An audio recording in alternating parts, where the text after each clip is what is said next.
निहत्ते पाकिस्तानियों के साथ जो हुई डी चौक इस्लामाबाद में, यहाँ असम्बली फ्लोर पे, उसमें हमारे बहुत से साथियों ने उस पर बात की है। जनाब स्पीकर साहब, वो जो स्पीचेस इन्होंने जो हमारे साथियों ने की है मौजूद ईवान में, वो असल में चशमदीद गवाही है उस रात की जो रियासती दहशतगर्दी हुई थी डी चौक में, क्योंकि हम सब उसके आई विटनेसेस हैं। यहाँ पर जो भी लोग बैठे हुए हैं हम सब उसके ऐनी शाहिद है, और वो हमारी जो जिस साथी ने भी बात की है वो असल में उसकी वो चशमदीद गवाही है उस वाक़े की जो रियासती दहशतगर्दी जो निहत्ते मुहिब वतन शहरियों के साथ जो की गई थी। जनाब स्पीकर साहबा, मैडम स्पीकर साहबा,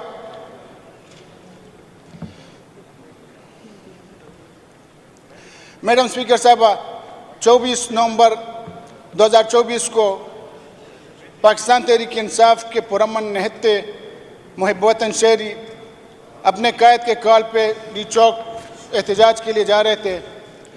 रास्ते में मुख्तलिफ जगहों पे, दर्जनों जगहों पे कंटेनर्स लगा के गैर आइनी तौर पर रास्ते रोके गए, क्योंकि एहतजाज पाकिस्तान के आइन के मुताबिक हर एक का पुरअमन एहतजाज हक है, और पाकिस्तान तहरीक इंसाफ पुरअमन एहतजाज हर जगह जिधर भी एहतजाज किया पाकिस्तान तहरीक इंसाफ ने पुरअमन एहतजाज किया है।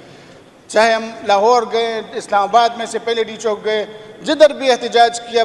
2014 में 126 दिन का हमने धरना दिया, पुरअमन था, किसी को एक गमला भी नहीं तोड़ा। और इस दफ़ा भी हम पुरअमन एहतजाज के लिए अपने कायद के हुक्म के मुताबिक पुरअमन एहतजाज के लिए हम जा रहे थे। हमारे मुतालिबात 2-3 सिंपल मुतालिबात थे। पहला मुतालिबा यह था कि पाकिस्तान में आइन और कानून की हुक्मरानी हो, आइन को मुकम्मल बहाल किया जाए पाकिस्तान में, यही हमारा मुतालिबा था। दूसरा मुतालिबा हमारे तक जो मैंडेट चोरी हुआ है 8 फरवरी 2024 को, क्योंकि वोट एक अमानत होती है, इस कौम की अमानत थी वोट, और उस पर डाका डाला गया था। उस मैंडेट की वापसी के लिए दूसरा मुतालिबा था कि वो मैंडेट वापस किया जाए पाकिस्तान के 25 करोड़ अवाम को।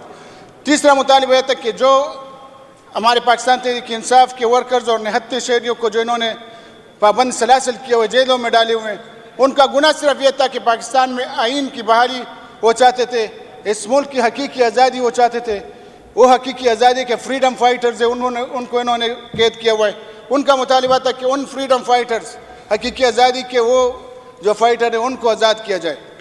उस मुतालिबे के लिए हम पुरअमन तरीके से एहतजाज के लिए जा रहे थे। दर्जनों मुकामात पर पंजाब में रास्ते बंद किए गए, आंसू गैस के शेल, रबर बुलेट्स फायर किए गए हमारे निहत्ते शहरियों पे, जो कि गैर आइनी और गैर कानूनी। पहले तो उसका भी एहतसाब इनके साथ करना चाहिए कि आइन हमें इजाज़त देता है, और आप लोगों ने गैर आइनी तरीके से जो कौमी ख़जाने को जो नुकसान दिया है उसका अजाला उनसे करना ज़रूरी है, उसका भी मुतालिबा है हमारा। दूसरा, जनाब स्पीकर साहब, मैडम स्पीकर साहबा, हमारा एक मुतालिबा यह भी है कि पंजाब में हमारे जितने वर्कर्स ज़ख्मी हुए हैं इस दौरान, उनके FIR पंजाब के नाजायज़ वज़ीर आला, उधर IG पंजाब और पंजाब के जो वज़ीर दाखिला है और मुसन्नफ़, इन सब उनका पंजाब में होना चाहिए। बाकी जब ये 2-2.5 घंटे का रास्ता था इधर से इस्लामाबाद, तकरीबन वो 2-2.5 घंटे का रास्ता हमने 3 दिन में तय किया, इनकी वो गैर आइनी हथकंडों की वजह से। और जब 3 दिन बाद हमारा ये पुरअमन काफिला इस्लामाबाद में दाखिल हुआ, तक के 3 दिन के तके हुए थे, भूखे प्यासे थे, और जब इस्लामाबाद में हम दाखिल हुए वहाँ पर आंसू गैस और रबर बुलेट्स वो तो इन्होंने बेइंतहा की, और दूसरा उन्होंने उधर से टारगेट जो स्नाइपर शूटर इन्होंने बैठाए हुए थे बिल्डिंग्स के ऊपर, वो वहाँ से डायरेक्ट वो टारगेट किलिंग कर रहे थे। और वो स्नाइपर शूटर जो गन इस्तेमाल कर रहे थे वो अमेरिकन गन थे, अमेरिकन गन वो उन्होंने यूज़ किए। मैडम स्पीकर साहिबा, हमारा ये भी आपसे मुतालिबा है कि आप अपने हम मनसब जो अमेरिकन आपका हम मनसब है उनको यहाँ से लेटर दिया जाए कि क्या आप लोगों ने पाकिस्तान को जो ये गन्स दिए थे स्नाइपर शूटर्स के लिए, ये मुहिब वतन निहत्ते शहरियों के ख़िलाफ़ दिए थे या वो दहशतगर्दी के ख़िलाफ़ जंग के लिए थे? हम तो किसी वहाँ पर कोई दहशतगर्दी के लिए नहीं गए थे, हम तो इस मुल्क में आइन की बालादस्ती के लिए गए थे। तो फिर वो अमेरिकन गन क्यों उस पुरअमन शहरियों के ख़िलाफ़ इस्तेमाल की गई, इसके भी इंक्वायरी होना चाहिए। और आप अपने हम मनसब, अमेरिकन हम मनसब उनके इधर से आप अपने वो जो कानूनी तौर पे आप उनको लेटर करें कि ये क्यों इस तरह हुआ। दूसरा, फिर जब पाकिस्तान तहरीक इंसाफ के वो पुरअमन शहरी आंसू गैस के शेल से, रबर बुलेट से और स्नाइपर के टारगेट किलिंग से वो खौफजदा नहीं हुए और उधर वो अपना एहतजाज रिकॉर्ड करने के लिए उधर बैठे रहे, तो रात के अंधेरे में मुनज़्ज़म तरीके से मिलिट्री फोर्सेस के ज़रिए उन पर डायरेक्ट फायरिंग की गई और हमारे सैकड़ों साथी हमारे शहीद हो गए और सैकड़ों ज़ख्मी हो गए, जो अभी तक काफ़ी सारे हमारे 200 के करीब अभी तक हमारे वर्कर जो है वो लापता है। मैडम स्पीकर साहिबा, ये रियासती दहशतगर्दी है और इसको कोई और नाम तो हम दे नहीं सकते, क्योंकि बिल्कुल कुलम कुल्ला रियासती दहशतगर्दी थी जो 26 नवंबर की रात को पाकिस्तान तहरीक इंसाफ के पुरअमन शहरों के खिलाफ हुई। मैडम स्पीकर साहिबा, वहाँ पर मैं खुद शाम के वक्त उधर नमाज पढ़ रहा था, मेरे साथ मेरे हल्के के कुछ और भी साथी थे। वहाँ पर जो ऊपर जो स्नाइपर शूटर्स बैठे हुए थे उन्होंने हम पे फायर किया, हमारे सरों के ऊपर से दरख्त की शाखों को चीरती हुई गोलियाँ गुजर गई। डॉक्टर अमजद साहब नमाज पढ़ रहे थे, उसके पीछे सफ़ में उन्होंने नमाजी को निशाना बनाया, वो उधर शहीद हो गया, उसको अस्पताल ले गए। कंटेनर से नमाजी को उन्होंने फेंक के वो नमाज पढ़ने नहीं दे रहे थे।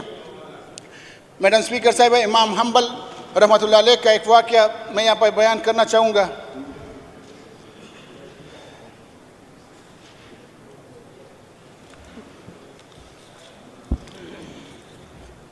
मैडम स्पीकर साहिबा, इमाम हम्बल रहमतुल्लाह अलैह का एक वाक़या है। उनको जब कैद में डाला गया इमाम अहमद बिन हम्बल रहमतुल्लाह अलैह को, तो उन पे एक सिपाही को उन पे तैनात किया गया था। उस सिपाही को इमाम अहमद बिन हम्बल रहमतुल्लाह अलैह से काफ़ी अकीदत थी। वो एक दिन इमाम अहमद बिन हम्बल रहमतुल्लाह अलैह के पास आए, उनको कहा कि मुझे ज़िम्मेदारी दी गई, आपके ऊपर मेरी ड्यूटी है, यहाँ की देखभाल मेरी ज़िम्मेदारी है, मैं सरकारी मुलाजिम हूँ और ये जो कुछ मैं कर रहा हूँ ये मेरे फ़राइज़ में शामिल है। तो आया रोज़ क़यामत मुझसे ज़ालिमों की सहूलतकार का जो ट्रीटमेंट वो मेरे साथ किया जाएगा या मुझे ज़ालिमों का सहूलतकार तस्वुर किया जाएगा। इमाम अहमद बिन हम्बल रहमतुल्लाह अलैह ने उसे जवाब दिया कि नहीं, आपके साथ ज़ालिमों के सहूलतकार का रवैया नहीं रखा जाएगा, बल्कि आप ज़ालिमों में से हो। मैडम स्पीकर साहिबा, जो नफ़रत अहकामात जारी करने वालों से होनी चाहिए, उतनी ही नफ़रत अहकामात पे अमल करने वालों से भी करना चाहिए। हमें जितना बुरा अहकामात मानने वाले हैं उतना बुरा अहकामात जारी करने वाले भी हैं। मैडम स्पीकर साहिबा, अगर इस तरह नहीं तो करबला के वाक़े में जिन्होंने इमाम हुसैन रज़ियल्लाहु अन्हु और उसके ख़ानदान के साथ जो सिपाहियों ने जो जुल्म किया था, उनको शहीद किया था, फिर तो वो बरी हो गए, फिर तो उनका कोई कसूर नहीं। वो तो कहेंगे हमें तो यजीद ने हुक्म दिया था और हमने बादशाह वक्त के हुक्म की तामील की थी। नहीं, हर एक उधर उतना ही गुनाहगार है, हर एक वो अमल करने वाला जितना अहकामात देने वाले हैं। तो मैडम स्पीकर साहिबा, ये इंतहाई जुल्म हुआ है और ये पहली दफ़ा नहीं हुआ।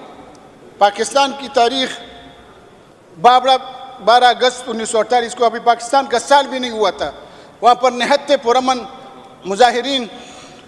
मुजाहिरीन को वहाँ पर शहीद किया गया सैकड़ों की तादाद में।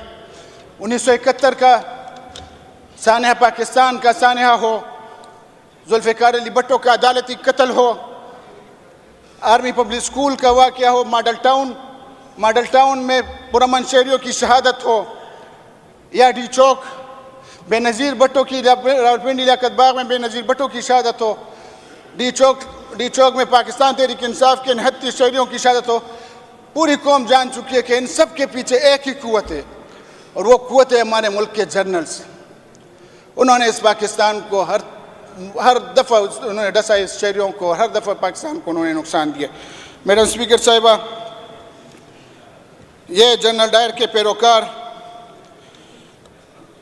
इन्होंने जो हमारे निहत्ते शहरियों को, निहत्ते हमारे साथियों को जो शहीद किया, उन शहीदों ने तो अपने लहू से इनकलाब की बीज बो दिए। ये इन जनरल डायर के जो साथी हैं, इनसे हम सवाल करते हैं कि तुम लोगों ने निहत्ते शहरियों पे गोली क्यों चलाई? 3 दिन के भूखे प्यासे निहत्ते शहरियों पे तुम लोगों ने गोली क्यों चलाई? हम तो आइन की पासदारी के लिए गए थे, उस मुल्क में आइन की हुक्मरानी और कानून की हुक्मरानी मांगने के लिए गए थे, तुमने क्यों गोली चलाई? हम तो अपनी चोरीशुदा मैंडेट मांगने के लिए गए थे, क्यों गोलियां चढ़ाई? हम तो अपने कायद इमरान खान की रिहाई मांगने के लिए गए थे, क्यों गोलियां चलाई हम लोगों पे? मैडम स्पीकर साहिबा,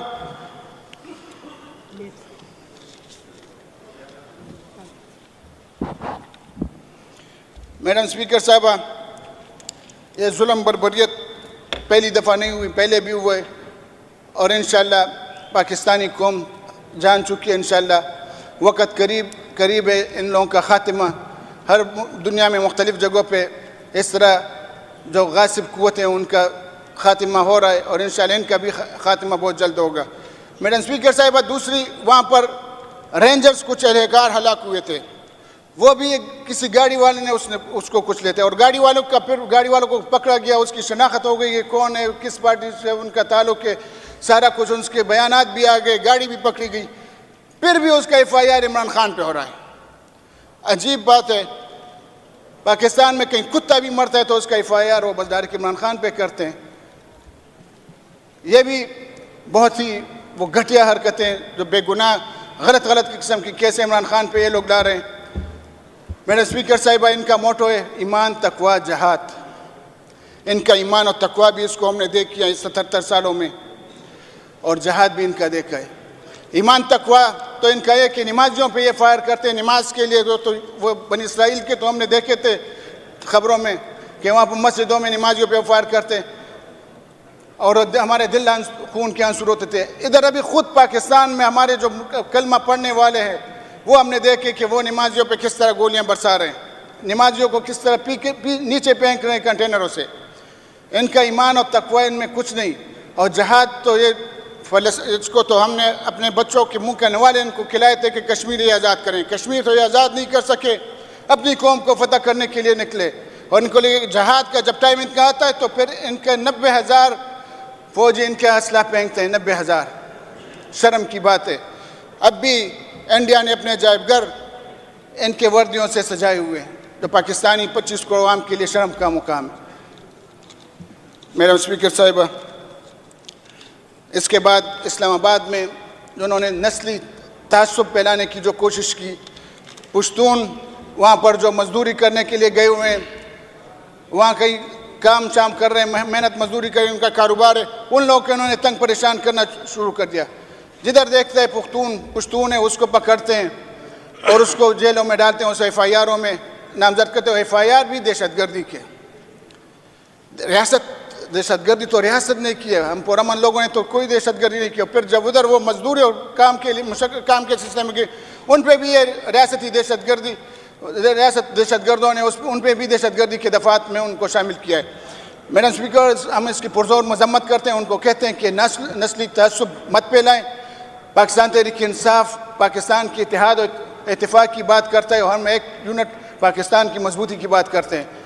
इन्होंने जो ये नफ़रतें फैलाई हैं बलोचिस्तान में इस तरह 8 ज़िला इस तरह है कि वहाँ पर पाकिस्तानी परचम ये नहीं लहरा सकते, वहाँ पर स्कूलों में पाकिस्तान का तराना ये नहीं गा सकते। इस तरह के हालात इन्होंने बनाए। इनके इन गलत पॉलिसियों की वजह से पाकिस्तान तकसीम दर तकसीम होता जा रहा है, इदारों की तौहीन हो रही है। इनके इदारे को लोग किस नज़र से भी देख रहे हैं, इनकी गलत इक़दामात की वजह से, इनकी गलत पॉलिसियों की वजह से। तो मैडम स्पीकर साहब, हमारी फिर एक दफ़ा रिक्वेस्ट है कि पुश्तूनों के साथ जो नस्ली तआस्सुब हो रहा है इससे बाज रहें।